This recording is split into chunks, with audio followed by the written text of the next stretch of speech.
what this latest ruling indicates is that international momentum against Israel's continued violations of the rights of the Palestinian people is growing. Just as I finish addressing you replying to this debate, I will be meeting the entire legal team that represents us at the International Court of Justice. These are some of the dedicated South African jurists. President Cyril Ramaphosa says South Africa remains steadfast in its support for the Palestinian cause.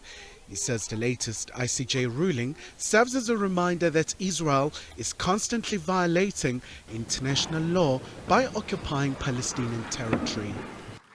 Just as our struggle for national liberation was eventually won with steady victories, so too will the quest for Palestine statehood be ultimately realized. We will continue to pursue progressive internationalism and advance principled solidarity. Our own history and experience demands no less of us. On global platforms, the president says Pretoria will continue to call for the transformation of institutions like the UN Security Council. We will continue to push for the international financial institutions and the multilateral development banks to be reformed and representative, and to provide greater financial and technical support to developing countries to meet their most pressing needs. South Africa is preparing to host the annual G20 summit in 2025.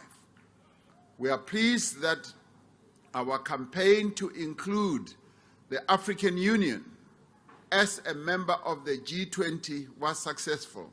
As the African continent is still battling with several conflicts, Ramaphosa says the SANDF has been instrumental in the attainment of peace and stability.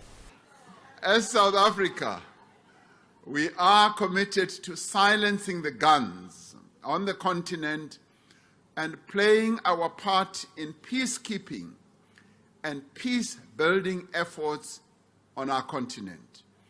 And we do this not because we are adventurists. We do this at the behest of the United Nations, the African Union, and our own Southern African Development Community, SADC. We have deployed members of the South African National Defense Force to support the UN, the AU, and SADC peacekeeping missions in several parts of our continent.